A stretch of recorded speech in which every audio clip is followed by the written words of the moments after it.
ആകർഷണ നിയമം, law of attraction ഒരു ശക്തമായ സ്വാധീനമാണ്, പക്ഷേ പലപ്പോഴും അത് തെറ്റിദ്ധരിക്കപ്പെടുന്നു. ചിലർ ഇതിനെ മാന്ത്രികമായി കാണുന്നു. അവർക്ക് വേണ്ടത് മനസ്സിൽ വിചാരിച്ചാൽ അത് താനേ കയ്യിൽ വരുമെന്ന് അവർ വിശ്വസിക്കുന്നു. എന്നാൽ ഇതങ്ങനെയല്ല പ്രവർത്തിക്കുന്നത്. ആകർഷണ നിയമം വെറുമൊരു ആശാവാദമല്ല, അതൊരു പ്രക്രിയയാണ്. നിങ്ങളുടെ മനസ്സിനെയും ഊർജത്തെയും പ്രവർത്തനങ്ങളെയും നിങ്ങൾ ആഗ്രഹിക്കുന്ന കാര്യങ്ങളിലേക്ക് നയിക്കുന്ന ഒരു മാർഗമാണിത്. ഇത് എങ്ങനെ ശരിയായി ഉപയോഗിക്കാമെന്ന് നിങ്ങൾ മനസ്സിലാക്കുമ്പോൾ എല്ലാം മാറും. കാരണം നമ്മൾ അറിയാതെയാണെങ്കിലും എപ്പോഴും എന്തെങ്കിലും ആകർഷിച്ചുകൊണ്ടിരിക്കുകയാണ് എന്നതാണ് സത്യം. നമ്മുടെ ചിന്തകൾ, വികാരങ്ങൾ, ശീലങ്ങൾ എന്നിവയെല്ലാം നമ്മുടെ ജീവിതത്തിൽ ലഭിക്കുന്ന ഫലങ്ങളെ രൂപപ്പെടുത്തുന്നു. ചിലർ വിജയം ആകർഷിക്കുന്നു, മറ്റു ചിലർ കഷ്ടപ്പാടുകൾ ആകർഷിക്കുന്നു. ചിലർ തങ്ങളുടെ ജീവിതത്തിലേക്ക് അവസരങ്ങൾ കൊണ്ടുവരുന്നു, മറ്റു ചിലർക്ക് തടസ്സങ്ങൾ മാത്രം കാണുന്നു. ഇതിന്റെ വ്യത്യാസം ഭാഗ്യമോ കഴിവോ വിധിയോ അല്ല, അത് ശ്രദ്ധയാണ്. ജീവിതത്തിലെ എല്ലാ കാര്യങ്ങളും ഒരേ തത്വമാണ് പിന്തുടരുന്നത്. നിങ്ങൾ എന്തിൽ ശ്രദ്ധ കേന്ദ്രീകരിക്കുന്നുവോ അത് വികസിക്കുന്നു. നിങ്ങൾ പ്രശ്നങ്ങളിൽ ശ്രദ്ധ കേന്ദ്രീകരിക്കുകയാണെങ്കിൽ നിങ്ങൾക്ക് കൂടുതൽ പ്രശ്നങ്ങൾ ലഭിക്കും. നിങ്ങൾ അവസരങ്ങളിൽ ശ്രദ്ധ കേന്ദ്രീകരിക്കുകയാണെങ്കിൽ നിങ്ങൾ എല്ലായിടത്തും അവസരങ്ങൾ കാണാൻ തുടങ്ങും. നിങ്ങളുടെ പരിമിതികളിൽ ശ്രദ്ധ കേന്ദ്രീകരിക്കുകയാണെങ്കിൽ ജീവിതം ആ പരിമിതികളെ ഉറപ്പിക്കും. എന്നാൽ നിങ്ങളുടെ ലക്ഷ്യങ്ങളിൽ വ്യക്തതയോടും ഊർജത്തോടും ഉദ്ദേശത്തോടും കൂടി ശ്രദ്ധ കേന്ദ്രീകരിക്കുകയാണെങ്കിൽ നിങ്ങൾ ഒരിക്കലും സങ്കല്പിക്കാത്ത വഴികളിൽ പ്രപഞ്ചം നിങ്ങൾക്ക് അനുകൂലമാകും. ആകർഷണ നിയമം പ്രവർത്തിക്കുമെന്ന് പ്രതീക്ഷിക്കുന്നവരും അത് പ്രവർത്തിപ്പിക്കുന്നവരും തമ്മിൽ ഒരു പ്രധാന വ്യത്യാസമുണ്ട്. ഒരു കൂട്ടർ ഇതെന്താ പ്രവർത്തിക്കാത്തത് എന്ന് ചോദിക്കുന്നു, മറ്റേ കൂട്ടർ എന്താണ് അടുത്തതായി ചെയ്യേണ്ടത് എന്ന് ചോദിക്കുന്നു. ഇതിനെക്കുറിച്ചാണ് നമ്മൾ ഇനി സംസാരിക്കാൻ പോകുന്നത്. കാരണം ഇത് വെറും ചിന്തകളെക്കുറിച്ചോ ഉറപ്പുകളെക്കുറിച്ചോ വിഷൻ ബോർഡുകളെക്കുറിച്ചോ മാത്രമല്ല. ഇത് വിജയത്തിനുള്ള ശരിയായ ആന്തരികവും ബാഹ്യവുമായ സാഹചര്യങ്ങൾ സൃഷ്ടിക്കുന്നതിനെക്കുറിച്ചാണ്. ഇത് നിങ്ങളുടെ വിശ്വാസങ്ങളെ മാറ്റുന്നതിനെക്കുറിച്ചും നിങ്ങളുടെ വികാരങ്ങളിൽ വൈദഗ്ധ്യം നേടുന്നതിനെക്കുറിച്ചും നിങ്ങളുടെ ദൈനംദിന പ്രവർത്തനങ്ങളെ നിങ്ങളുടെ ദീർഘകാല ലക്ഷ്യങ്ങളുമായി വിന്യസിക്കുന്നതിനെക്കുറിച്ചും കൂടിയാണ്. കാരണം അവസാനം ആകർഷണ നിയമം കാര്യങ്ങളെ ആകർഷിക്കുന്നതിനെക്കുറിച്ചല്ല, മറിച്ച് നിങ്ങൾ ആരായിത്തീരണമെന്ന് ആകർഷിക്കുന്നതിനെക്കുറിച്ചാണ്. ഇത് മനസ്സിലാക്കിയാൽ നിങ്ങളുടെ ലക്ഷ്യങ്ങളിലെത്താൻ നിങ്ങൾ ഒരിക്കലും ബുദ്ധിമുട്ടുകയില്ല. ചിന്തകൾ നിങ്ങളുടെ യാഥാർത്ഥ്യം രൂപപ്പെടുത്തുന്ന വിത്തുകൾ. ആകർഷണ നിയമത്തെക്കുറിച്ച് നിങ്ങൾ ആദ്യം മനസ്സിലാക്കേണ്ടത് അത് അവബോധത്തിൽ നിന്നാണ് ആരംഭിക്കുന്നത് എന്നതാണ്. മിക്ക ആളുകളും തങ്ങൾ ചിന്തിക്കുന്ന ചിന്തകളെക്കുറിച്ചോ വളർത്തുന്ന വികാരങ്ങളെക്കുറിച്ചോ ലോകത്തിലേക്ക് പ്രസരിപ്പിക്കുന്ന ഊർജത്തെക്കുറിച്ചോ അറിയാതെയാണ് ജീവിതത്തിലൂടെ കടന്നുപോകുന്നത്. എന്നാൽ നിങ്ങൾ അറിഞ്ഞാലും ഇല്ലെങ്കിലും നിങ്ങളുടെ മനസ്സ് നിങ്ങളുടെ യാഥാർത്ഥ്യത്തെ നിരന്തരം രൂപപ്പെടുത്തുന്നു. നിങ്ങളുടെ ഓരോ ചിന്തയും ഓരോ വിശ്വാസവും ഓരോ വികാരവും നിങ്ങൾ ജീവിതത്തിലേക്ക് ആകർഷിക്കുന്ന കാര്യങ്ങളിൽ ഒരു പങ്ക് വഹിക്കുന്നു. ഒന്ന് ആലോചിച്ചു നോക്കൂ, നിങ്ങൾ നല്ല മാനസികാവസ്ഥയിലായിരിക്കുമ്പോൾ നല്ല കാര്യങ്ങൾ കൂടുതൽ സംഭവിക്കുന്നതായി എപ്പോഴെങ്കിലും ശ്രദ്ധിച്ചിട്ടുണ്ടോ? നിങ്ങൾക്ക് ആത്മവിശ്വാസവും കഴിവുമുണ്ടെന്ന് തോന്നുമ്പോൾ ആളുകൾ നിങ്ങളോട് വ്യത്യസ്തമായി പ്രതികരിക്കും. എന്നാൽ നിങ്ങൾ സമ്മർദ്ദത്തിലോ ആശങ്കയിലോ നെഗറ്റീവോ ആയിരിക്കുമ്പോൾ എല്ലാം നിങ്ങൾക്ക് എതിരായി പ്രവർത്തിക്കുന്നത് പോലെ തോന്നും. ഒരേ സാഹചര്യം നിങ്ങളുടെ മാനസികാവസ്ഥയെ ആശ്രയിച്ച് പൂർണ്ണമായും വ്യത്യസ്തമായി അനുഭവപ്പെടാം. കാരണം ലോകം വെറുതെ നിങ്ങൾക്ക് സംഭവിക്കുകയല്ല, അത് നിങ്ങളോട് പ്രതികരിക്കുകയാണ്. അതുകൊണ്ടാണ് ആകർഷണ നിയമത്തിൽ പ്രാവീണ്യം നേടുന്നതിനുള്ള ആദ്യപടി നിങ്ങൾ ഓരോ ദിവസവും എന്താണ് ചിന്തിക്കുന്നതെന്നും അനുഭവിക്കുന്നതെന്നും വിശ്വസിക്കുന്നതെന്നും ശ്രദ്ധിക്കുക എന്നതാണ്. നിങ്ങളുടെ ചിന്തകൾ വിത്തുകൾ പോലെയാണ്. ഓരോ വിത്തും നിങ്ങളുടെ ഉപബോധ മനസ്സിൽ എന്തെങ്കിലും നട്ടുപിടിപ്പിക്കുന്നു. എന്തു തെറ്റിപ്പോകുന്നു എന്ന് നിങ്ങൾ നിരന്തരം ചിന്തിക്കുകയാണെങ്കിൽ നിങ്ങൾ സംശയത്തിന്റെയും കഷ്ടപ്പാടിന്റെയും നിരാശയുടെയും വിത്തുകൾ നടുകയാണ്. എന്തു സാധ്യമാണ് എന്ന് നിങ്ങൾ ശ്രദ്ധ കേന്ദ്രീകരിക്കുകയാണെങ്കിൽ നിങ്ങൾ ആത്മവിശ്വാസത്തിന്റെയും വളർച്ചയുടെയും വിജയത്തിന്റെയും വിത്തുകൾ നടുകയാണ്. അതുകൊണ്ട് ചോദ്യം ഇതാണ്, നിങ്ങൾ എന്താണ് നടുന്നത്? നിങ്ങൾ മുന്നോട്ട് നയിക്കുന്ന ചിന്തകളാണോ നിങ്ങളുടെ മനസ്സിൽ നിറയ്ക്കുന്നത്, അതോ സംശയങ്ങളും പരിമിതികളുമാണോ? കാരണം നിങ്ങൾ എന്തിന് ഭക്ഷണം നൽകുന്നുവോ അത് വികസിക്കും. മിക്ക ആളുകളും മനസ്സിലാക്കാത്ത ഒരു കാര്യമുണ്ട്, നിങ്ങളുടെ ഉപബോധ മനസ്സിന് യാഥാർത്ഥ്യവും ഭാവനയും തമ്മിൽ വ്യത്യാസമറിയില്ല. നിങ്ങൾ ആവർത്തിച്ച് വിജയം ദൃശ്യവൽക്കരിക്കുകയാണെങ്കിൽ നിങ്ങളുടെ മനസ്സ് അത് സാധ്യമാണെന്ന് വിശ്വസിക്കാൻ തുടങ്ങും. നിങ്ങൾ പരാജയത്തെക്കുറിച്ച് നിരന്തരം ചിന്തിക്കുകയാണെങ്കിൽ നിങ്ങളുടെ മനസ്സ് അത് സംഭവിക്കാൻ പോകുന്നു എന്ന് അനുമാനിക്കും. നിങ്ങളുടെ തലച്ചോറ് നിങ്ങൾ ഇതിനകം വിശ്വസിക്കുന്ന കാര്യങ്ങൾക്ക് സ്ഥിരീകരണം കണ്ടെത്താൻ എപ്പോഴും ശ്രമിച്ചുകൊണ്ടിരിക്കും. ഇത് മനസ്സിലാക്കുമ്പോൾ എന്തുകൊണ്ടാണ് ഇത്രയധികം ആളുകൾ കുടുങ്ങിക്കിടക്കുന്നതെന്ന് നിങ്ങൾക്ക് മനസ്സിലാകും. അവർ തങ്ങളെ തന്നെ ഭാഗ്യം കെട്ടവരാണെന്ന് പറയുന്നു, അവർക്ക് കഴിവില്ലെന്ന് പറയുന്നു, വിജയം മറ്റുള്ളവർക്കുള്ളതാണെന്ന് പറയുന്നു. അപ്പോൾ അവരുടെ തലച്ചോറ് അവർ പറയുന്നത് ശരിയാണെന്ന് തെളിയിക്കാൻ പ്രവർത്തിക്കുന്നു. എന്നാൽ വിജയിച്ച ആളുകൾ വ്യത്യസ്തമായി എന്തെങ്കിലും ചെയ്യുന്നു. അവർ തങ്ങളുടെ മനസ്സിനെ അവർക്ക് വേണ്ടി പ്രവർത്തിക്കാൻ പരിശീലിപ്പിക്കുന്നു, അല്ലാതെ അവർക്കെതിരെയല്ല. അവർക്ക് ഉപകാരമില്ലാത്ത ചിന്തകളെ മാറ്റിസ്ഥാപിച്ചുകൊണ്ട് അവർ ആരംഭിക്കുന്നു. എനിക്ക് കഴിവില്ല എന്ന് പറയുന്നതിന് പകരം അവർ ഞാൻ പഠിക്കുകയാണ്, ഞാൻ മെച്ചപ്പെടുകയാണ്, എനിക്ക് കഴിവുണ്ട് എന്ന് പറയുന്നു. എനിക്ക് ഒരിക്കലും അവസരങ്ങൾ ലഭിക്കാറില്ല എന്ന് പറയുന്നതിന് പകരം അവർ അവസരങ്ങൾ എല്ലായിടത്തുമുണ്ട്, ഞാൻ അവ വ്യക്തമായി കാണുന്നു എന്ന് പറയുന്നു. ഇത് വെറും നല്ല ചിന്തയല്ല, ഇത് നിങ്ങളുടെ തലച്ചോറിനെ പുനഃക്രമീകരിക്കുന്നതിനെ കുറിച്ചാണ്. ശാസ്ത്രവും ഇതിനെ പിന്തുണയ്ക്കുന്നു. ന്യൂറോസയൻസ് തെളിയിച്ചിട്ടുള്ളത് തലച്ചോറ് പ്ലാസ്റ്റിക് ആണെന്നാണ്. അതിന് മാറാൻ കഴിയും. നിങ്ങൾ കൂടുതൽ ചിന്തിക്കുന്ന ചിന്തകൾ നിങ്ങളുടെ തലച്ചോറിൽ പാതകൾ സൃഷ്ടിക്കുന്നു. നിങ്ങൾ ആ ചിന്തകളെ കൂടുതൽ ഉറപ്പിക്കുമ്പോൾ ആ പാതകൾ കൂടുതൽ ശക്തമാകും. അതുകൊണ്ടാണ് നെഗറ്റീവ് ആളുകൾ നെഗറ്റീവായി തുടരുന്നത്. അതുകൊണ്ടാണ് ആത്മവിശ്വാസമുള്ള ആളുകൾ വിജയിച്ചുകൊണ്ടിരിക്കുന്നത്. അവർക്ക് വിജയം പ്രതീക്ഷിക്കാൻ അവരുടെ തലച്ചോറിനെ പരിശീലിപ്പിച്ചിട്ടുണ്ട്. അപ്പോൾ നിങ്ങളുടെ ചിന്തകളെ എങ്ങനെ മാറ്റാൻ തുടങ്ങും? നിങ്ങളുടെ മനസ്സിനെ വിജയത്തിനായി എങ്ങനെ പുനഃക്രമീകരിക്കാം? ആദ്യപടി നിങ്ങൾ എന്താണ് ചിന്തിക്കുന്നതെന്ന് അതീവ ശ്രദ്ധാലുവാകുക എന്നതാണ്. നിങ്ങൾ നിങ്ങളോട് എങ്ങനെ സംസാരിക്കുന്നു എന്ന് ശ്രദ്ധിക്കുക. നിങ്ങൾ നിങ്ങളെ തന്നെ ഉയർത്തുകയാണോ അതോ താഴ്ത്തുകയാണോ? കാര്യങ്ങൾ ശരിയാകുമെന്ന് നിങ്ങൾ പ്രതീക്ഷിക്കുന്നുണ്ടോ അതോ ഏറ്റവും മോശമായത് സംഭവിക്കുമെന്ന് നിങ്ങൾ കരുതുന്നുണ്ടോ? കാരണം നിങ്ങളുടെ ചിന്തകളെ നിങ്ങൾ നിയന്ത്രിക്കുന്നില്ലെങ്കിൽ നിങ്ങളുടെ ചിന്തകൾ നിങ്ങളെ നിയന്ത്രിക്കും. നിങ്ങളുടെ നെഗറ്റീവ് ചിന്താരീതികൾ തിരിച്ചറിഞ്ഞു കഴിഞ്ഞാൽ അടുത്ത ഘട്ടം അവയെ മാറ്റിസ്ഥാപിക്കുക എന്നതാണ്. ഇവിടെയാണ് സ്ഥിരീകരണങ്ങൾ, അഫർമേഷൻസ് കടന്നുവരുന്നത്. വെറുമൊരു ആശാവാദമായിട്ടല്ല, നിങ്ങളുടെ മനസ്സിനെ വീണ്ടും കണ്ടീഷൻ ചെയ്യാനുള്ള ഒരു ഉപകരണമായിട്ടാണ് ഇത് ഉപയോഗിക്കുന്നത്. പക്ഷേ ഇവിടെ ഒരു പ്രധാന കാര്യം ശ്രദ്ധിക്കുക. നിങ്ങൾ പറയുന്നത് നിങ്ങൾ വിശ്വസിക്കണം. ഞാൻ ധനികനാണ് എന്ന് പറഞ്ഞാൽ, എന്നാൽ ഉള്ളിന്റെ ഉള്ളിൽ നിങ്ങൾ അത് വിശ്വസിക്കുന്നില്ലെങ്കിൽ നിങ്ങളുടെ ഉപബോധ മനസ്സ് അത് നിരസിക്കും. എന്നാൽ ഞാൻ സമ്പത്തുണ്ടാക്കാൻ പഠിക്കുകയാണ്, അല്ലെങ്കിൽ ഞാൻ ഓരോ ദിവസവും സാമ്പത്തികമായി കൂടുതൽ സുരക്ഷിതനാകുകയാണ് എന്ന് പറഞ്ഞാൽ നിങ്ങളുടെ മനസ്സിന് അത് അംഗീകരിക്കാൻ കഴിയും. നിങ്ങളുടെ സ്ഥിരീകരണങ്ങൾ നിങ്ങൾക്ക് യഥാർത്ഥമായി തോന്നുന്ന രീതിയിൽ രൂപപ്പെടുത്തുക എന്നതാണ് തന്ത്രം. നിങ്ങൾക്ക് ശരിക്കും വിശ്വസിക്കാൻ കഴിയുന്ന എന്തെങ്കിലും. അവസാനപടി ആവർത്തനമാണ്. കാരണം നിങ്ങളുടെ മനസ്സിനെ മാറ്റുന്നത് ഒരു പേശി വളർത്തുന്നത് പോലെയാണ്. ഒരു തവണ ചെയ്തതുകൊണ്ട് ഒരു മാറ്റം പ്രതീക്ഷിക്കരുത്. ഇത് നിങ്ങളുടെ രണ്ടാം സ്വഭാവമാകുന്നതുവരെ എല്ലാ ദിവസവും പരിശീലിപ്പിക്കുക. നിങ്ങളുടെ ചിന്തകൾ നിങ്ങളുടെ വിശ്വാസങ്ങളെ സൃഷ്ടിക്കുന്നു. നിങ്ങളുടെ വിശ്വാസങ്ങൾ നിങ്ങളുടെ വികാരങ്ങളെ സൃഷ്ടിക്കുന്നു. നിങ്ങളുടെ വികാരങ്ങൾ നിങ്ങളുടെ പ്രവർത്തനങ്ങളെ സൃഷ്ടിക്കുന്നു. നിങ്ങളുടെ പ്രവർത്തനങ്ങൾ നിങ്ങളുടെ ഫലങ്ങളെ സൃഷ്ടിക്കുന്നു. അതിനാൽ നിങ്ങളുടെ ലക്ഷ്യങ്ങളിൽ എത്താൻ ആകർഷണ നിയമം ഉപയോഗിക്കാൻ നിങ്ങൾ ആഗ്രഹിക്കുന്നുവെങ്കിൽ നിങ്ങൾ ആദ്യം ചെയ്യേണ്ടത് എല്ലാറ്റിനെയും രൂപപ്പെടുത്തുന്ന ഒരു കാര്യത്തിന്റെ നിയന്ത്രണം ഏറ്റെടുക്കുക എന്നതാണ്. നിങ്ങളുടെ മനസ്സ്, വികാരങ്ങൾ, പ്രകമ്പനത്തിന്റെ ശക്തി. നിങ്ങളുടെ ചിന്തകൾ നിങ്ങളുടെ യാഥാർത്ഥ്യത്തെ രൂപപ്പെടുത്തുന്നു എന്ന് മനസ്സിലാക്കി കഴിഞ്ഞാൽ അടുത്ത ഘട്ടം വികാരങ്ങളുടെ ശക്തിയെ ഉപയോഗപ്പെടുത്തുക എന്നതാണ്. മിക്ക ആളുകളും ആകർഷണ നിയമം തങ്ങൾക്ക് വേണ്ടതിനെക്കുറിച്ച് ചിന്തിക്കുന്നതിലൂടെയാണ് പ്രവർത്തിക്കുന്നതെന്ന് വിശ്വസിക്കുന്നു. എന്നാൽ ചിന്ത മാത്രം പോരാ, വികാരമാണ് പ്രകടനത്തിന് പിന്നിലെ യഥാർത്ഥ ചാലകശക്തി. കാരണം ചിന്തകൾ രൂപരേഖ ഉണ്ടാക്കുന്നു, എന്നാൽ വികാരങ്ങൾ അതിന് ശക്തി നൽകുന്നു. നിങ്ങൾ ആഴത്തിൽ ആവേശഭരിതനായിരുന്ന ഒരു സമയത്തെക്കുറിച്ച് ചിന്തിക്കുക. ഒരുപക്ഷെ നിങ്ങൾ ഒരു വലിയ അവസരത്തിനായി തയ്യാറെടുക്കുകയായിരുന്നിരിക്കാം, അല്ലെങ്കിൽ നിങ്ങൾക്ക് വ്യക്തമായ ഒരു ലക്ഷ്യമുണ്ടായിരുന്നിരിക്കാം. നിങ്ങൾക്ക് തടയാനാവില്ലെന്ന് തോന്നിയിരുന്നിരിക്കാം. ആ ഊർജം, ആ അനുഭവം, അതാണ് കാര്യങ്ങളെ മുന്നോട്ട് നീക്കുന്നത്.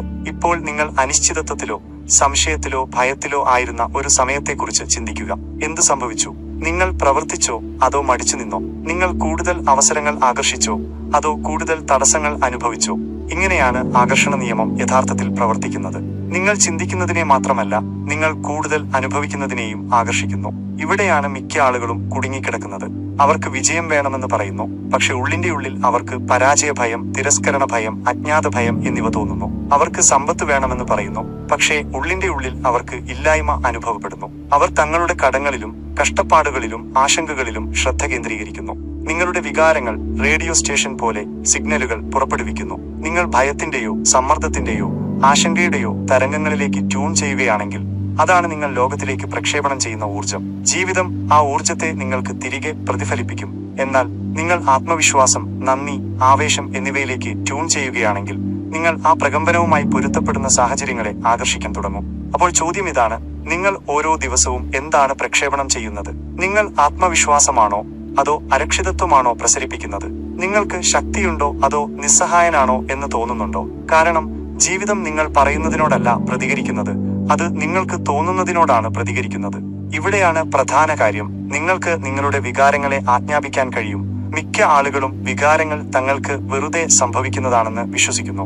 എന്റെ സാഹചര്യം കാരണം എനിക്ക് ഉത്കണ്ഠ തോന്നുന്നു, കാര്യങ്ങൾ പ്രവർത്തിക്കാത്തതുകൊണ്ട് എനിക്ക് നിരാശ തോന്നുന്നുവെന്ന് അവർ ചിന്തിക്കുന്നു.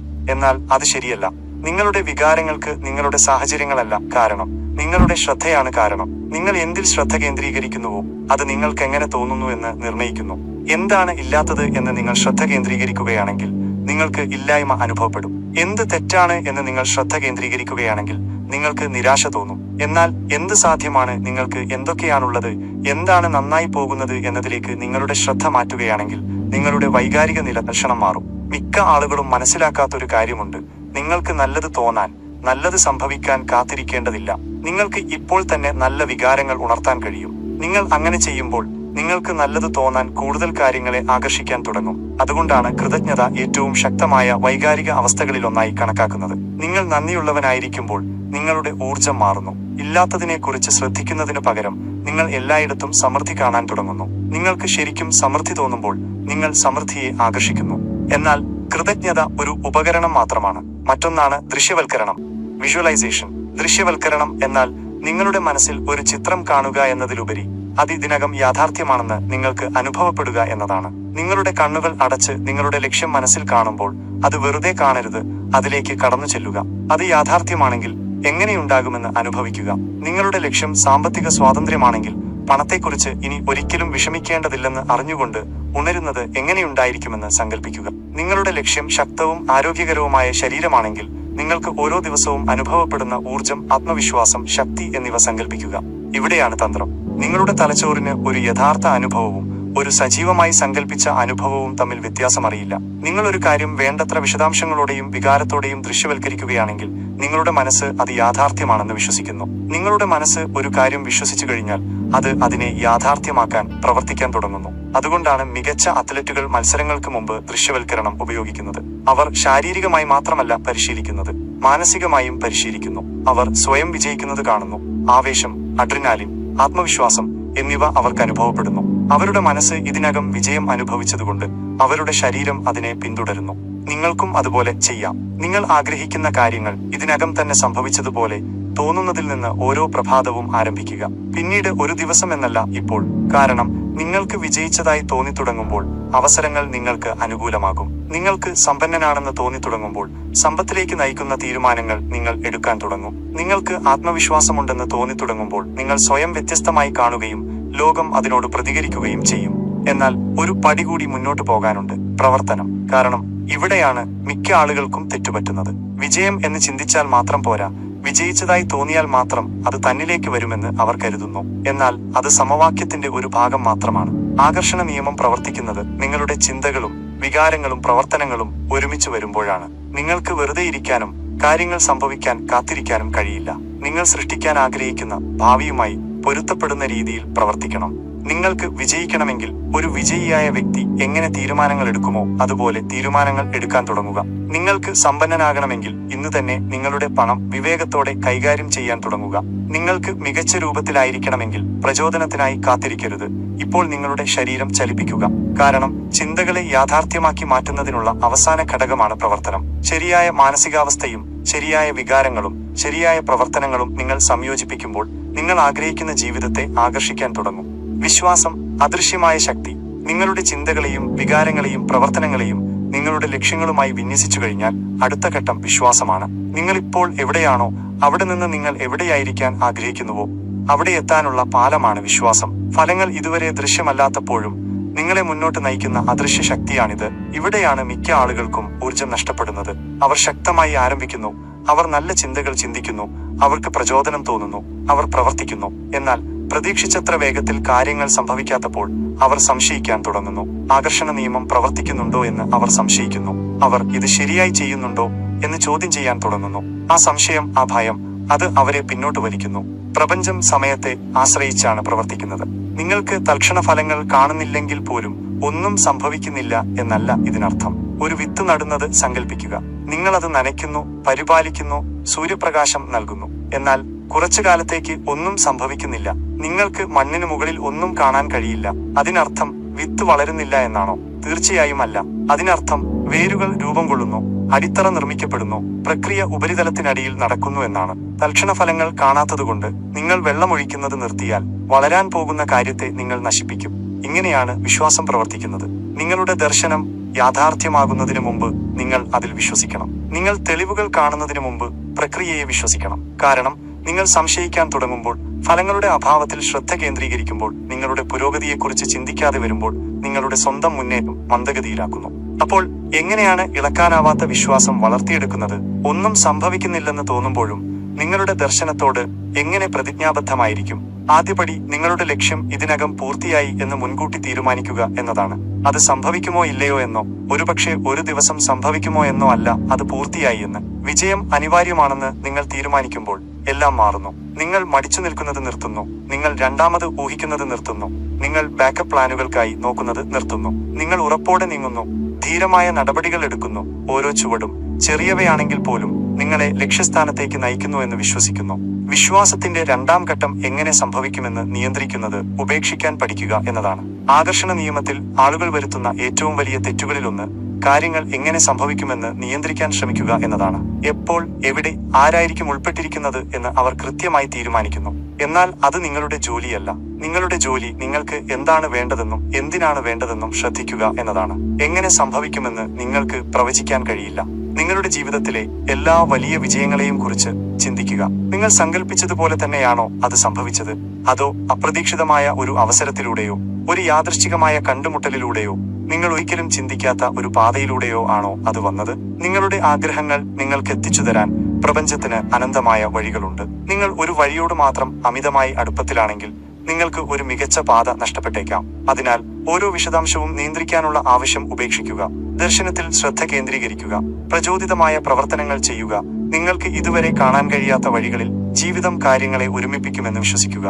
വിശ്വാസത്തിന്റെ മൂന്നാം ഘട്ടം സംഭവിച്ചതുപോലെ പ്രവർത്തിക്കുക എന്നതാണ്. ഒരു കാര്യം ഇതിനകം നിങ്ങളുടേതാണെന്ന് നിങ്ങൾ വിശ്വസിക്കുമ്പോൾ നിങ്ങൾ വ്യത്യസ്തമായി പ്രവർത്തിക്കുന്നു. നിങ്ങൾ ആത്മവിശ്വാസത്തോടെ പെരുമാറുന്നു. നിങ്ങൾ ഉറപ്പോടെ തീരുമാനങ്ങൾ എടുക്കുന്നു. ആ ഊർജം, ആ വിശ്വാസം യാഥാർത്ഥ്യത്തെ രൂപപ്പെടുത്താൻ തുടങ്ങുന്നു. നിങ്ങളുടെ വിജയം ഉറപ്പാണെന്ന് നിങ്ങൾക്ക് സംശയമില്ലാതെ അറിയാമായിരുന്നെങ്കിൽ നിങ്ങൾ എങ്ങനെ പെരുമാറും? നിങ്ങൾ മടിച്ചു നിൽക്കുമോ? നിങ്ങൾ മാറ്റിവെക്കുമോ? നിങ്ങൾ സ്വയം സംശയിക്കുമോ? ഒരു സാധ്യതയുമില്ല. നിങ്ങൾ ലക്ഷ്യത്തോടെ നീങ്ങും. നിങ്ങൾ നിങ്ങളെ തന്നെ വിശ്വസിക്കും. നിങ്ങൾ സൃഷ്ടിക്കുന്ന ഭാവിയുമായി പൊരുത്തപ്പെടുന്ന രീതിയിൽ നിങ്ങൾ പ്രവർത്തിക്കും. നിങ്ങൾ ഇത് സ്ഥിരമായി ചെയ്യുമ്പോൾ നിങ്ങളുടെ ബാഹ്യ യാഥാർത്ഥ്യം നിങ്ങളുടെ ആന്തരിക ഉറപ്പുമായി പൊരുത്തപ്പെടാൻ നിർബന്ധിതമാകും. കാരണം ആകർഷണ നിയമം നിങ്ങൾക്ക് വേണ്ടതിനെക്കുറിച്ചല്ല, മറിച്ച് നിങ്ങൾ ആരായിത്തീരുന്നു എന്നതിനെക്കുറിച്ചാണ്. ഇനി വിശ്വാസത്തിന്റെ ഏറ്റവും വലിയ തടസ്സങ്ങളിലൊന്നായ ഭയത്തെക്കുറിച്ച് സംസാരിക്കാം. ഭയമാണ് ആളുകളെ അവരുടെ ആഗ്രഹങ്ങൾ പ്രകടിപ്പിക്കുന്നതിൽ നിന്ന് തടയുന്നത്. മടി, രണ്ടാമത് ഊഹിക്കൽ, സ്വയം നശിപ്പിക്കൽ എന്നിവയ്ക്ക് കാരണമാകുന്നത് ഭയമാണ്. ഭയം എല്ലായ്പ്പോഴും അനിശ്ചിതത്വവുമായി ബന്ധപ്പെട്ടിരിക്കുന്നു. പരാജയ ഭയം, തിരസ്കരണ ഭയം, അജ്ഞാത ഭയം എന്നിവയെല്ലാം. എന്നാൽ സത്യമിതാണ്, അനിശ്ചിതത്വം പ്രക്രിയയുടെ ഭാഗമാണ്. നിങ്ങൾക്ക് ഒരിക്കലും എല്ലാ ഉത്തരങ്ങളും ലഭിക്കില്ല. നിങ്ങൾക്ക് ഒരിക്കലും മുഴുവൻ പാതയും കാണാൻ കഴിയില്ല. എന്നാൽ നിങ്ങൾക്ക് അതിന് ആവശ്യമില്ല. നിങ്ങൾ ചെയ്യേണ്ടത് അടുത്ത ഘട്ടത്തെ വിശ്വസിക്കുക എന്നതാണ്. പിന്നെ അടുത്തത്, പിന്നെ അടുത്തത്. കാരണം വിശ്വാസം എന്നാൽ കാര്യങ്ങൾ എങ്ങനെ സംഭവിക്കുമെന്ന് കൃത്യമായി അറിയുക എന്നതല്ല, മറിച്ച് എന്തായാലും മുന്നോട്ടു പോകുക എന്നതാണ്. നിങ്ങൾ ഇത് കൂടുതൽ ചെയ്യുമ്പോൾ കൂടുതൽ തെളിവുകൾ നിങ്ങൾ ശേഖരിക്കും. കാര്യങ്ങൾ എങ്ങനെ ഒത്തുചേരുന്നു എന്ന് നിങ്ങൾ കാണാൻ തുടങ്ങും. യാദൃച്ഛികമല്ലാത്ത ചെറിയ കാര്യങ്ങൾ നിങ്ങൾ അനുഭവിക്കാൻ തുടങ്ങും. അപ്പോഴാണ് വിശ്വാസം ഉറപ്പായി മാറുന്നത്. അതുകൊണ്ട് ഇന്ന് തന്നെ ആ തീരുമാനമെടുക്കുക. നിങ്ങളുടെ ലക്ഷ്യം ഇതിനകം പൂർത്തിയായി എന്ന് തീരുമാനിക്കുക. അത് എങ്ങനെ സംഭവിക്കുമെന്ന് നിയന്ത്രിക്കാനുള്ള ആവശ്യം ഉപേക്ഷിക്കുക. വിജയം അനിവാര്യമാണെന്ന് കരുതി പ്രവർത്തിക്കുക. ഭയം വരുമ്പോൾ പോലും മുന്നോട്ടു പോവുക. കാരണം നിങ്ങൾ വിശ്വാസത്തിൽ പ്രാവീണ്യം നേടിയാൽ ആകർഷണ നിയമം ഒരു സിദ്ധാന്തമല്ലാതായി മാറും. അത് ഓരോ ദിവസവും നിങ്ങൾക്ക് അനുകൂലമായി പ്രവർത്തിക്കുന്ന ഒരു ശക്തിയായി മാറും. വിന്യാസം, നിങ്ങളുടെ ആന്തരികവും ബാഹ്യവുമായ അവസ്ഥകൾ. വിശ്വാസം സ്ഥാപിച്ചു കഴിഞ്ഞാൽ നിങ്ങളുടെ ലക്ഷ്യങ്ങളിലെത്താൻ ആകർഷണ നിയമം ഉപയോഗിക്കുന്നതിനുള്ള അടുത്ത ഘട്ടം വിന്യാസമാണ്. വിന്യാസം എന്നാൽ നിങ്ങളുടെ ഉള്ളിലുള്ള എല്ലാം, നിങ്ങളുടെ ചിന്തകൾ, നിങ്ങളുടെ വികാരങ്ങൾ, നിങ്ങളുടെ പ്രവർത്തനങ്ങൾ, നിങ്ങളുടെ ശീലങ്ങൾ നിങ്ങളുടെ ലക്ഷ്യത്തിന്റെ അതേ ദിശയിലേക്ക് നീങ്ങുന്നു എന്നതാണ്. മിക്ക ആളുകളും ആഗ്രഹമില്ലാത്തതുകൊണ്ടല്ല ബുദ്ധിമുട്ടുന്നത്, മറിച്ച് അവർക്ക് വേണ്ടതുമായി യോജിക്കുന്നില്ല എന്നതാണ്. അവർക്ക് സമ്പത്ത് വേണമെന്ന് പറയുന്നു, എന്നാൽ അവരുടെ ശീലങ്ങൾ ദാരിദ്ര്യം പ്രതിഫലിപ്പിക്കുന്നു. അവർക്ക് വിജയം വേണമെന്ന് പറയുന്നു, എന്നാൽ അവർ കാര്യങ്ങൾ മാറ്റിവെക്കുന്നു. അവർക്ക് ആത്മവിശ്വാസം വേണമെന്ന് പറയുന്നു, എന്നാൽ അവർ ഇപ്പോഴും സ്വയം സംശയിക്കുന്നു. പ്രപഞ്ചം നിങ്ങളുടെ വാക്കുകളോടല്ല പ്രതികരിക്കുന്നത്, അത് നിങ്ങളുടെ അവസ്ഥയോടാണ് പ്രതികരിക്കുന്നത്. എനിക്ക് സമ്പന്നനാകണം എന്ന് നിങ്ങൾ പറഞ്ഞാൽ, എന്നാൽ ഉള്ളിന്റെ ഉള്ളിൽ നിങ്ങൾക്ക് ഇപ്പോഴും ദരിദ്രനാണെന്ന് തോന്നുന്നുണ്ടെങ്കിൽ നിങ്ങൾ കൂടുതൽ ഇല്ലായ്മയെ ആകർഷിക്കും. എനിക്ക് സ്നേഹം വേണം എന്ന് നിങ്ങൾ പറഞ്ഞാൽ, എന്നാൽ നിങ്ങൾ അതിന് അയോഗ്യനാണെന്ന് നിങ്ങൾ വിശ്വസിക്കുന്നുണ്ടെങ്കിൽ നിങ്ങൾ അതിനെ അകറ്റി നിർത്തും. അപ്പോൾ ചോദ്യം ഇതാണ്, നിങ്ങൾ നിങ്ങളുടെ ലക്ഷ്യവുമായി ശരിക്കും യോജിക്കുന്നുണ്ടോ? കാരണം നിങ്ങളുടെ ആന്തരിക അവസ്ഥയെ നിങ്ങൾ ആഗ്രഹിക്കുന്നതുമായി യോജിപ്പിച്ചു കഴിഞ്ഞാൽ ബാഹ്യലോകത്തിന് അതിനെ നിങ്ങൾക്ക് തിരികെ പ്രതിഫലിപ്പിക്കാൻ മറ്റു വഴികളില്ല. വിന്യാസത്തിനുള്ള ആദ്യപടി സ്വയം പ്രതിച്ഛായയാണ്. നിങ്ങൾ സ്വയം കാണുന്ന രീതിയുമായി പൊരുത്തപ്പെടാത്ത ഒന്നും നിങ്ങൾ പ്രകടിപ്പിക്കില്ല. നിങ്ങൾ സ്വയം ഒരു പോരാളിയായി കാണുകയാണെങ്കിൽ നിങ്ങൾ പോരാട്ടം തുടരും. നിങ്ങൾ സ്വയം വിജയിയായ ഒരാളായി കാണുകയാണെങ്കിൽ വാതിലുകൾ തുറക്കാൻ തുടങ്ങും. അതുകൊണ്ടാണ് നിങ്ങളുടെ സ്വയം പ്രതിച്ഛായ മാറ്റേണ്ടത് നിർണായകമായ കാര്യം. ആ ഫലങ്ങൾ വരുന്നതിനു മുമ്പ് നിങ്ങൾ ആഗ്രഹിക്കുന്ന ഫലങ്ങളുള്ള വ്യക്തിയായി നിങ്ങൾ മാറണം. ഇതിനർത്ഥം നിങ്ങളുടെ അസ്തിത്വം, ഐഡന്റിറ്റി നവീകരിക്കുക എന്നതാണ്. നിങ്ങളുടെ അസ്തിത്വം എന്നാൽ നിങ്ങളെക്കുറിച്ച് നിങ്ങൾക്കുള്ള വിശ്വാസങ്ങളുടെ കൂട്ടമാണ്. നിങ്ങൾക്ക് എന്ത് ചെയ്യാൻ കഴിയുമെന്ന് നിങ്ങൾ ചിന്തിക്കുന്നു, നിങ്ങൾ എന്ത് അർഹിക്കുന്നു എന്ന് നിങ്ങൾ വിശ്വസിക്കുന്നു, ജീവിതത്തിൽ നിന്ന് നിങ്ങൾ എന്ത് പ്രതീക്ഷിക്കുന്നു എന്നതിനെല്ലാം ഇത് നിർണ്ണയിക്കുന്നു. സത്യം ഇതാണ്, നിങ്ങൾ എപ്പോഴും നിങ്ങളുടെ അസ്തിത്വവുമായി യോജിച്ച് പ്രവർത്തിക്കും. നിങ്ങൾ അച്ചടക്കമുള്ള ഒരാളായി സ്വയം തിരിച്ചറിയുകയാണെങ്കിൽ നിങ്ങൾക്ക് പ്രവർത്തിക്കാൻ ബുദ്ധിമുട്ടില്ല, അത് യാന്ത്രികമായിരിക്കും. നിങ്ങൾ വിജയിയായ ഒരാളായി സ്വയം തിരിച്ചറിയുകയാണെങ്കിൽ നിങ്ങൾ സ്വാഭാവികമായും ഒഴികഴിവുകൾക്ക് പകരം പരിഹാരങ്ങൾ തേടും. നിങ്ങൾ ആരോഗ്യവാനായ ഒരാളായി സ്വയം തിരിച്ചറിയുകയാണെങ്കിൽ നല്ല തിരഞ്ഞെടുപ്പുകൾ നടത്തുന്നത് അനായാസമാകും. അപ്പോൾ പ്രധാന ചോദ്യം ഇതാണ്, നിങ്ങൾ ആരാണെന്നാണ് നിങ്ങൾ വിശ്വസിക്കുന്നത്? നിങ്ങളുടെ അസ്തിത്വം നിങ്ങളുടെ ലക്ഷ്യങ്ങളുമായി യോജിക്കുന്നില്ലെങ്കിൽ നിങ്ങൾ അത് മാറ്റണം. പ്രതീക്ഷിച്ചുകൊണ്ടല്ല, കാത്തിരുന്നുകൊണ്ടല്ല, മറിച്ച് നിങ്ങൾ ആഗ്രഹിക്കുന്ന വ്യക്തി ഇതിനകമാണെന്ന് കരുതി പ്രവർത്തിച്ചുകൊണ്ടാണ്. കാരണം നിങ്ങളുടെ പ്രവർത്തനങ്ങൾ നിങ്ങളുടെ അസ്തിത്വത്തെ ഉറപ്പിക്കുന്നു. നിങ്ങൾ എല്ലാ ദിവസവും ആത്മവിശ്വാസത്തോടെ പ്രവർത്തിക്കുകയാണെങ്കിൽ നിങ്ങളുടെ മനസ്സ് നിങ്ങൾക്ക് ആത്മവിശ്വാസമുണ്ടെന്ന് വിശ്വസിക്കാൻ തുടങ്ങും. നിങ്ങൾ എല്ലാ ദിവസവും അച്ചടക്കമുള്ള പ്രവർത്തനങ്ങൾ ചെയ്യുകയാണെങ്കിൽ നിങ്ങളുടെ മനസ്സ് നിങ്ങൾക്ക് അച്ചടക്കമുണ്ടെന്ന് വിശ്വസിക്കാൻ തുടങ്ങും. നിങ്ങളുടെ മനസ്സ് അത് വിശ്വസിച്ചു കഴിഞ്ഞാൽ യാഥാർത്ഥ്യം മാറാൻ തുടങ്ങും. വിന്യാസത്തിന്റെ രണ്ടാം ഘട്ടം ശീലങ്ങളാണ്. നിങ്ങളുടെ ജീവിതം നിങ്ങളുടെ ദൈനംദിന ശീലങ്ങളുടെ പ്രതിഫലനമാണ്. ഇടയ്ക്കിടെ നിങ്ങൾ ചെയ്യുന്നത് പ്രചോദനം തോന്നുമ്പോൾ നിങ്ങൾ ചെയ്യുന്നത് എന്നതിലല്ല, മറിച്ച് നിങ്ങൾ സ്ഥിരമായി ചെയ്യുന്നത് എന്താണെന്നതിലാണ് ഇത് പ്രതിഫലിക്കുന്നത്. ഇവിടെയാണ് മിക്ക ആളുകൾക്കും തെറ്റുപറ്റുന്നത്. അവർ വലിയ ലക്ഷ്യങ്ങൾ വയ്ക്കുന്നു, എന്നാൽ അവരുടെ ശീലങ്ങൾ അതിനോട് യോജിക്കുന്നില്ല. അവർക്ക് സമ്പന്നനാകണം, പക്ഷേ അവർക്ക് മോശം സാമ്പത്തിക ശീലങ്ങളുണ്ട്. അവർക്ക് വിജയിക്കണമെന്ന് ആഗ്രഹിക്കുന്നു, പക്ഷേ അവർ സമയം പാഴാക്കുന്നു. അവർക്ക് മികച്ച രൂപത്തിലായിരിക്കണമെന്ന് ആഗ്രഹിക്കുന്നു, പക്ഷേ അവർ ഒഴികഴിവുകൾ പറയുന്നു. നിങ്ങൾക്ക് ആവശ്യമുള്ളത് ആകർഷിക്കാനല്ല, നിങ്ങൾ സാധാരണയായി ചെയ്യുന്നത് ആകർഷിക്കാനാണ്. അതിനാൽ പ്രധാനം ലളിതമാണ്, നിങ്ങളുടെ ശീലങ്ങളെ നിങ്ങളുടെ ദർശനവുമായി യോജിപ്പിക്കുക. നിങ്ങൾക്ക് സമ്പന്നനാകണമെങ്കിൽ സാമ്പത്തികമായി വിജയിച്ച ആളുകളുടെ ശീലങ്ങൾ സ്വീകരിക്കുക. നിങ്ങൾക്ക് ആരോഗ്യവാനായിരിക്കണമെങ്കിൽ ആരോഗ്യവും ഊർജവുമുള്ള ആളുകളുടെ ശീലങ്ങൾ സ്വീകരിക്കുക. നിങ്ങൾക്ക് ആത്മവിശ്വാസമുള്ളവനായിരിക്കണമെങ്കിൽ ആത്മവിശ്വാസമുള്ള ആളുകളുടെ ശീലങ്ങൾ പരിശീലിക്കുക.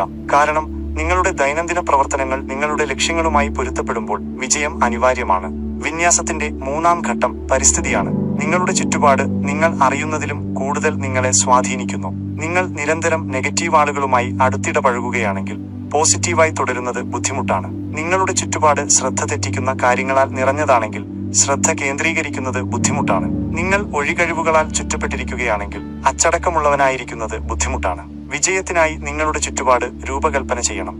അതായത് നിങ്ങളെ ഉയർത്തുന്ന ആളുകളുമായി ചുറ്റപ്പെടുക, നിങ്ങളെ ലക്ഷ്യത്തിൽ നിന്ന് വ്യതിചലിപ്പിക്കുന്ന കാര്യങ്ങൾ ഒഴിവാക്കുക, നിങ്ങളുടെ ദർശനവുമായി യോജിച്ചു നിൽക്കാൻ എളുപ്പമാക്കുന്ന ഒരു അന്തരീക്ഷം സൃഷ്ടിക്കുക. കാരണം നിങ്ങളുടെ ചുറ്റുപാട് നിങ്ങളെ മുന്നോട്ട് നയിക്കുകയോ പിന്നോട്ട് വലിക്കുകയോ ചെയ്യും. ആകർഷണ നിയമം ഉപയോഗിക്കുന്നതിൽ നിങ്ങൾക്ക് ഗൗരവമുണ്ടെങ്കിൽ നിങ്ങളുടെ ചുറ്റുപാടിലുള്ള എല്ലാം നിങ്ങളുടെ വളർച്ചയെ പിന്തുണയ്ക്കുന്നുണ്ടെന്ന് ഉറപ്പാക്കണം. വിന്യാസത്തിന്റെ അവസാന ഘട്ടം പ്രതിരോധം ഉപേക്ഷിക്കുക എന്നതാണ്. ചിലപ്പോൾ നിങ്ങൾ ആഗ്രഹിക്കുന്ന കാര്യങ്ങളെ തടയുന്നത് പ്രതിരോധമാണ്. പിരിമുറുക്കം, സംശയം, അമിതമായി ചിന്തിക്കൽ എന്നിവയെല്ലാം. ഒരു കാര്യം സംഭവിക്കാൻ നിങ്ങൾ കൂടുതൽ ആഗ്രഹിക്കുമ്പോൾ കൂടുതൽ സമ്മർദ്ദം നിങ്ങൾ സൃഷ്ടിക്കുന്നു. സമ്മർദ്ദം ഒഴുക്കിനെ തടസ്സപ്പെടുത്തുന്നു. ആകർഷണ നിയമം ഏറ്റവും നന്നായി പ്രവർത്തിക്കുന്നത് നിങ്ങൾ എളുപ്പമുള്ള അവസ്ഥയിലായിരിക്കുമ്പോഴാണ്. നിങ്ങൾ ആഗ്രഹിക്കുന്നത് ഇതിനകം നിങ്ങളുടെ വഴിയിലാണെന്ന് വിശ്വസിക്കുമ്പോൾ, അത് നിർബന്ധിച്ച് കൊണ്ടുവരാതെ വരാൻ അനുവദിക്കുമ്പോൾ. ഇതിനർത്ഥം നിങ്ങൾ പ്രവർത്തിക്കുന്നത് നിർത്തണം എന്നല്ല, പ്രചോദിതമായ പ്രവർത്തനങ്ങളാണ് ചെയ്യേണ്ടത്. ഭയത്തിൽ നിന്നോ നിരാശയിൽ നിന്നോ ഉള്ള പ്രവർത്തനങ്ങളല്ല, മറിച്ച് ഉറപ്പിൽ നിന്നുള്ള പ്രവർത്തനങ്ങളാണ്. നിങ്ങൾ ഇങ്ങനെ ചെയ്യുമ്പോൾ എല്ലാം മാറുന്നു. അവസരങ്ങൾ അനായാസം പ്രത്യക്ഷപ്പെടുന്നു. ആശയങ്ങൾ സ്വാഭാവികമായി ഒഴുകുന്നു. നിങ്ങൾ ശരിയായ ആളുകളെ ശരിയായ സമയത്ത് കണ്ടുമുട്ടാൻ തുടങ്ങുന്നു. ഒരിക്കൽ ബുദ്ധിമുട്ടായി തോന്നിയത് ഇപ്പോൾ അനിവാര്യമായി തോന്നുന്നു. കാരണം നിങ്ങൾ പൂർണ്ണമായി മനസ്സും ശരീരവും ആത്മാവും യോജിക്കുമ്പോൾ വിജയം നിങ്ങൾ പിന്തുടരുന്ന ഒന്നല്ലാതായി മാറുന്നു. അത് നിങ്ങൾ ആകർഷിക്കുന്ന ഒന്നായി മാറുന്നു. സ്ഥിരത. ഒരിക്കലും തോൽക്കാത്തവരുടെ രഹസ്യം. നിങ്ങളുടെ ചിന്തകൾ വ്യക്തമാവുകയും വികാരങ്ങൾ ശക്തമാവുകയും പ്രവർത്തനങ്ങൾ യോജിക്കുകയും വിശ്വാസം ഇളക്കാനാവാത്തതാവുകയും ചെയ്യുമ്പോൾ പോലും തടസ്സങ്ങൾ ഉണ്ടാകും. ഇവിടെയാണ് മിക്ക ആളുകളും പിന്മാറുന്നത്. അവർ ആവേശത്തോടെ തുടങ്ങുന്നു, അവർ ദൃശ്യവൽക്കരിക്കുന്നു, അവർ ഉറപ്പിക്കുന്നു, അവർ പ്രവർത്തിക്കുന്നു. എന്നാൽ കാര്യങ്ങൾ പ്രതീക്ഷിച്ചത്ര വേഗത്തിൽ സംഭവിക്കാത്തപ്പോൾ അവർക്ക് ഊർജം നഷ്ടപ്പെടുന്നു. അവർ സംശയിക്കാൻ തുടങ്ങുന്നു, കുറുക്കുവഴികൾക്കായി നോക്കാൻ തുടങ്ങുന്നു, ഒടുവിൽ അവർ നിർത്തുന്നു. എന്നാൽ ആകർഷണ നിയമം എങ്ങനെ പ്രവർത്തിക്കുന്നു എന്ന് മനസ്സിലാക്കുന്നവർക്ക് സ്ഥിരതയാണ് വിജയത്തെയും പരാജയത്തെയും വേർതിരിക്കുന്നത് എന്ന് അറിയാം. ഇങ്ങനെ ചിന്തിക്കുക, നിങ്ങൾ ചെയ്യുന്ന ഓരോ പ്രവർത്തനവും നിങ്ങളുടെ ചിന്തകളെയും വികാരങ്ങളെയും നിങ്ങളുടെ ദർശനവുമായി യോജിപ്പിക്കുന്ന ഓരോ തവണയും നിങ്ങൾ നിങ്ങളുടെ പ്രകടനത്തിന് ഊർജം കൂട്ടുകയാണ്. ഇത് ഒരു ബക്കറ്റിൽ വെള്ളം നിറയ്ക്കുന്നത് പോലെയാണ്. എന്നാൽ നിങ്ങൾ നേരത്തെ നിർത്തുകയാണെങ്കിൽ എന്ത് സംഭവിക്കും? ബക്കറ്റ് ഒരിക്കലും നിറയുന്നില്ല. വഴിത്തിരിവ് ഒരിക്കലും സംഭവിക്കുന്നില്ല. അടുത്തുതന്നെയുണ്ടായിരുന്ന വിജയം കൈവിട്ടു പോകുന്നു. മുന്നോട്ടു പോകുന്നവരെ പ്രപഞ്ചം അനുഗ്രഹിക്കുന്നു. സത്യമിതാണ്, കാര്യങ്ങൾ മാറാൻ തുടങ്ങുന്നതിന് തൊട്ടുമുമ്പാണ് മിക്ക ആളുകളും പിന്മാറുന്നത്. വിത്ത് മുളയ്ക്കുന്നതിന് തൊട്ടുമുമ്പ് അവർ വെള്ളമൊഴിക്കുന്നത് നിർത്തുന്നു. ഫിനിഷിംഗ് ലൈനിന് തൊട്ടുമുമ്പ് അവർ വഴിയിൽ നിന്ന് മാറിപ്പോകുന്നു. ഏറ്റവും ദുഃഖകരമായ ഭാഗം എന്തെന്നാൽ അവർ എത്ര അടുത്തായിരുന്നുവെന്ന് അവർ ഒരിക്കലും മനസ്സിലാക്കുന്നില്ല. അപ്പോൾ ചോദ്യം ഇതാണ്: കാര്യങ്ങൾ നിങ്ങൾ ആഗ്രഹിക്കുന്നത്ര വേഗത്തിൽ സംഭവിക്കാത്തപ്പോഴും നിങ്ങൾ എങ്ങനെ മുന്നോട്ട് പോകും? ആദ്യപടി നിങ്ങളുടെ ചിന്താഗതിയെ ഫലങ്ങളിൽ നിന്ന് പ്രക്രിയയിലേക്ക് മാറ്റുക എന്നതാണ്. മിക്ക ആളുകളും തങ്ങളുടെ സന്തോഷത്തെ ഫലവുമായി ബന്ധിപ്പിക്കുന്നു. എന്റെ ലക്ഷ്യത്തിലെത്തിയാൽ ഞാൻ സന്തോഷവാനാകും, എനിക്ക് ഫലം ലഭിക്കുമ്പോൾ ഞാൻ വിജയിച്ചതായി തോന്നും എന്നവർ ചിന്തിക്കുന്നു. എന്നാൽ ഈ ചിന്താഗതി നിരാശ സൃഷ്ടിക്കുന്നു. കാരണം പുരോഗതി മന്ദഗതിയിലായിരിക്കുമ്പോൾ അവർക്ക് നിരാശ തോന്നും. കാര്യങ്ങൾ ആസൂത്രണം ചെയ്തതുപോലെ നടക്കാത്തപ്പോൾ അവർ പരാജയപ്പെട്ടതായി തോന്നും. എന്നാൽ യഥാർത്ഥത്തിൽ വിജയിക്കുന്നവർ അവർ പ്രക്രിയയെ സ്നേഹിക്കുന്നു. അവരുടെ ലക്ഷ്യത്തിലേക്കുന്ന അവരെ അടുപ്പിക്കുന്ന ദൈനംദിന പ്രവർത്തനങ്ങളിൽ അവർ സന്തോഷം കണ്ടെത്തുന്നു. ചെറിയ വിജയങ്ങൾ അവർ ആഘോഷിക്കുന്നു. എത്ര സമയമെടുത്താലും തങ്ങൾക്കാകേണ്ട വ്യക്തിയായി മാറുന്നതിൽ അവർ ശ്രദ്ധ കേന്ദ്രീകരിക്കുന്നു. നിങ്ങൾ ഇങ്ങനെ ചെയ്യുമ്പോൾ എന്തോ ഒന്ന് മാറുന്നു. നിങ്ങൾക്ക് നിരാശ തോന്നുന്നത് നിർത്തുന്നു. കാര്യങ്ങൾ എപ്പോൾ സംഭവിക്കുമെന്ന് ആലോചിച്ച് സമ്മർദ്ദം ചെലുത്തുന്നത് നിർത്തുന്നു. പകരം നിങ്ങൾ എടുക്കുന്ന ഓരോ ചുവടും നിങ്ങളെ ലക്ഷ്യസ്ഥാനത്തേക്ക് തന്നെ നയിക്കുന്നു എന്ന് നിങ്ങൾക്ക് ആഴത്തിലുള്ള വിശ്വാസം വികസിക്കുന്നു. സ്ഥിരതയ്ക്കുള്ള രണ്ടാം ഘട്ടം തടസ്സങ്ങളെ പുനർനിർവചിക്കാൻ പഠിക്കുക എന്നതാണ്. മിക്ക ആളുകളും വെല്ലുവിളികളെ നിർത്താനുള്ള അടയാളങ്ങളായി കാണുന്നു. കാര്യങ്ങൾ സംഭവിക്കാൻ ഉദ്ദേശിച്ചിരുന്നെങ്കിൽ അത് എളുപ്പമായിരിക്കുമെന്ന് അവർ ചിന്തിക്കുന്നു. എന്നാൽ അത് ശരിയല്ല. തടസ്സങ്ങൾ നിങ്ങളെ തടയുകയല്ല, അവ നിങ്ങളെ രൂപപ്പെടുത്തുകയാണ്. ഓരോ വെല്ലുവിളിയും, ഓരോ കാലതാമസവും, ഓരോ ബുദ്ധിമുട്ടുള്ള നിമിഷവും നിങ്ങളുടെ വളർച്ചയുടെ ഭാഗമാണ്. അത് നിങ്ങൾ ആഗ്രഹിക്കുന്ന വിജയത്തിനായി നിങ്ങളെ ഒരുക്കുകയാണ്. കാരണം നിങ്ങൾ തയ്യാറല്ലാത്ത ഒന്നും പ്രപഞ്ചം നിങ്ങൾക്ക് നൽകില്ല. ഇങ്ങനെ ചിന്തിക്കുക: നിങ്ങൾ ആഗ്രഹിക്കുന്നതെല്ലാം ഇന്ന് നിങ്ങൾക്ക് ലഭിച്ചിരുന്നെങ്കിൽ അത് കൈകാര്യം ചെയ്യാൻ നിങ്ങൾക്ക് കഴിയുമായിരുന്നു. അത് നിലനിർത്താനുള്ള അച്ചടക്കം, മാനസികാവസ്ഥ, കഴിവ് എന്നിവ നിങ്ങൾക്കുണ്ടായിരുന്നു. അതുകൊണ്ടാണ് സ്ഥിരത പ്രധാനമാകുന്നത്. കാരണം ഓരോ തിരിച്ചടിയും അടുത്ത ഘട്ടത്തിലേക്കുള്ള ഒരുക്കമാണ്. സ്ഥിരതയ്ക്കുള്ള മൂന്നാം ഘട്ടം സ്ഥിരത, റെസിലിയൻസ്, കെട്ടിപ്പടുക്കുക എന്നതാണ്. എന്തുവന്നാലും മുന്നോട്ടു പോകാനുള്ള കഴിവാണ് സ്ഥിരത. പരാജയത്തിൽ നിന്ന് തിരിച്ചു വരാനും വെല്ലുവിളികളോട് പൊരുത്തപ്പെടാനും ബുദ്ധിമുട്ടാണെന്ന് തോന്നുമ്പോഴും പ്രവർത്തിക്കുന്നത് തുടരാനുമുള്ള കഴിവ്. സത്യം ഇതാണ്: ബുദ്ധിമുട്ടുകളിലൂടെയാണ് സ്ഥിരത കെട്ടിപ്പടുക്കുന്നത്. ഓരോ തവണയും നിങ്ങൾ പ്രതിരോധത്തിലൂടെ മുന്നോട്ടു പോകുമ്പോൾ, ഓരോ തവണയും നിങ്ങൾ പിന്മാറാൻ വിസമ്മതിക്കുമ്പോൾ, ഓരോ തവണയും നിങ്ങൾ ഉപേക്ഷിക്കുന്നതിനു പകരം മുന്നോട്ടു പോകാൻ തിരഞ്ഞെടുക്കുമ്പോൾ എന്തിനേയും നേരിടാനുള്ള നിങ്ങളുടെ കഴിവ് ശക്തിപ്പെടുന്നു. നിങ്ങൾ എത്രത്തോളം സ്ഥിരതയുള്ളവനാകുന്നുവോ അത്രത്തോളം നിങ്ങളെ തടയാൻ കഴിയാതാകും. സ്ഥിരതയ്ക്കുള്ള നാലാം ഘട്ടം ദൈവിക സമയത്തെ വിശ്വസിക്കുക എന്നതാണ്. എല്ലാത്തിനും ഒരു തികഞ്ഞ സമയമുണ്ട്. ഒരു കാര്യം ഇതുവരെ സംഭവിച്ചില്ലെങ്കിൽ അതിനർത്ഥം അത് സംഭവിക്കുന്നില്ല എന്നല്ല. കാലതാമസം നിഷേധമല്ല, ഒരുക്കമാണ്. കാര്യങ്ങൾ ക്രമീകരിക്കപ്പെടുന്നു, വാതിലുകൾ തുറക്കപ്പെടുന്നു, അവസരങ്ങൾ പിന്നിൽ നിന്ന് ഒരുക്കപ്പെടുന്നു. നിങ്ങൾക്ക് അവ ഇതുവരെ കാണാൻ കഴിയുന്നില്ലെങ്കിൽ അതിനർത്ഥം അവ അവിടെയില്ല എന്നല്ല. അതുകൊണ്ട് സംശയിക്കുന്നതിനു പകരം, ചോദ്യം ചെയ്യുന്നതിനു പകരം, അക്ഷമനായിരിക്കുന്നതിനു പകരം വിശ്വസിക്കുക. ശരിയായ ആളുകൾ, ശരിയായ സാഹചര്യങ്ങൾ, ശരിയായ അവസരങ്ങൾ എന്നിവ കൃത്യസമയത്ത് എത്തുമെന്ന് വിശ്വസിക്കുക. ഈ സമയത്ത് പ്രവർത്തിക്കുന്നത് തുടരുക. നിങ്ങളുടെ ചിന്തകളെയും വികാരങ്ങളെയും ശീലങ്ങളെയും നിങ്ങളുടെ ദർശനവുമായി യോജിപ്പിക്കുക. തൽക്ഷണ ഫലങ്ങൾ കാണുന്നില്ലെങ്കിൽ പോലും മുന്നോട്ടു പോകുക. കാരണം സ്ഥിരതയുള്ളവർ എപ്പോഴും തങ്ങളുടെ ലക്ഷ്യങ്ങളിൽ എത്തുന്നു. നിങ്ങൾ പിന്മാറാൻ വിസമ്മതിക്കുമ്പോൾ, വിജയം ഒഴിവാക്കാനാവാത്തതാണെന്ന് നിങ്ങൾ തീരുമാനിക്കുമ്പോൾ, നിങ്ങൾ ഒരിക്കലും സങ്കല്പിക്കാത്ത വഴികളിൽ ആകർഷണ നിയമം നിങ്ങൾക്ക് അനുകൂലമായി പ്രവർത്തിക്കും. അവസാനമായി, ആകർഷണ നിയമം ഒരു ജീവിത രീതിയാണ്. അവസാനമായി, ആകർഷണ നിയമം വെറും പോസിറ്റീവായി ചിന്തിക്കുന്നതിനെ കുറിച്ചല്ല. പ്രപഞ്ചം നിങ്ങൾക്ക് ആവശ്യമുള്ളത് നിങ്ങൾക്ക് നൽകാൻ കാത്തിരിക്കുന്നതിനെ കുറിച്ചുമല്ല. ഇത് വിജയത്തെയും സമൃദ്ധിയെയും അവസരങ്ങളെയും സ്വാഭാവികമായി ആകർഷിക്കുന്ന വ്യക്തിയായി മാറുന്നതിനെ കുറിച്ചാണ്. കാരണം വിജയം നിങ്ങൾ പിന്തുടരുന്ന ഒന്നല്ല, അത് നിങ്ങൾ യോജിക്കുന്ന ഒന്നാണ്. നിങ്ങളുടെ ചിന്തകൾ ശ്രദ്ധ കേന്ദ്രീകരിക്കുമ്പോൾ, നിങ്ങളുടെ വികാരങ്ങൾ ശക്തമാകുമ്പോൾ, നിങ്ങളുടെ പ്രവർത്തനങ്ങൾ സ്ഥിരമാകുമ്പോൾ, നിങ്ങളുടെ വിശ്വാസം ഇളക്കാനാവാത്തതാകുമ്പോൾ ലോകത്തിന് പ്രതികരിക്കാൻ മറ്റു വഴികളില്ല. എന്നാൽ ഇത് ഓർക്കുക: പ്രകടനം തൽക്ഷണമല്ല, വളർച്ചയ്ക്ക് സമയമെടുക്കും, മാറ്റത്തിന് പ്രതിബദ്ധത ആവശ്യമാണ്. ആകർഷണ നിയമം ശരിക്കും മനസ്സിലാക്കുന്നവർക്ക് ഇത് നിങ്ങൾക്ക് ആവശ്യമുള്ളത് നേടുന്നതിനുള്ള ഒരു ഉപകരണം മാത്രമല്ല, അതൊരു ജീവിത രീതി കൂടിയാണ്. കാരണം സത്യം ഇതാണ്: നിങ്ങൾ അറിയാതെയാണെങ്കിലും എപ്പോഴും എന്തെങ്കിലും പ്രകടിപ്പിച്ചുകൊണ്ടിരിക്കുകയാണ്. നിങ്ങളുടെ ഊർജം, നിങ്ങളുടെ വിശ്വാസങ്ങൾ, നിങ്ങളുടെ ശീലങ്ങൾ എന്നിവയെല്ലാം നിങ്ങളുടെ യാഥാർത്ഥ്യത്തെ നിരന്തരം രൂപപ്പെടുത്തുന്നു. അപ്പോൾ ഒരേയൊരു ചോദ്യം ഇതാണ്: നിങ്ങൾ യഥാർത്ഥത്തിൽ ആഗ്രഹിക്കുന്നത് ആകർഷിക്കുകയാണോ, അതോ നിങ്ങൾ ഭയപ്പെടുന്നതിനെ ആകർഷിക്കുകയാണോ? കാരണം ജീവിതം എപ്പോഴും നിങ്ങൾക്ക് പ്രതീക്ഷിക്കുന്നതിനെയും വിശ്വസിക്കുന്നതിനെയും നിങ്ങൾ പ്രവർത്തിക്കാൻ തയ്യാറുള്ളതിനെയും തിരികെ പ്രതിഫലിപ്പിക്കും. അതുകൊണ്ട് ഇന്ന് തന്നെ ആ തീരുമാനമെടുക്കുക. നിങ്ങളെ ശാക്തീകരിക്കുന്ന ചിന്തകൾ ചിന്തിക്കാൻ തീരുമാനിക്കുക. നിങ്ങളെ ഊർജ്ജസ്വലമാക്കുന്ന വികാരങ്ങൾ അനുഭവിക്കാൻ തീരുമാനിക്കുക. ആത്മവിശ്വാസത്തോടും ലക്ഷ്യബോധത്തോടും കൂടി പ്രവർത്തിക്കാൻ തീരുമാനിക്കുക. തൽക്ഷണ ഫലങ്ങൾ കാണുന്നില്ലെങ്കിൽ പോലും പ്രക്രിയയെ വിശ്വസിക്കാൻ തീരുമാനിക്കുക. നിങ്ങൾ ആഗ്രഹിക്കുന്ന ജീവിതത്തിന് നിങ്ങൾ യോഗ്യനാണെന്ന് തീരുമാനിക്കുക. നിങ്ങൾ ഇത് ചെയ്യുമ്പോൾ, നിങ്ങളുടെ ദർശനവുമായി പൂർണ്ണമായി യോജിക്കുമ്പോൾ, നിങ്ങളുടെ ലക്ഷ്യങ്ങൾ വിദൂര സ്വപ്നങ്ങളല്ലാതായി മാറും. അവ അനിവാര്യമായി മാറും.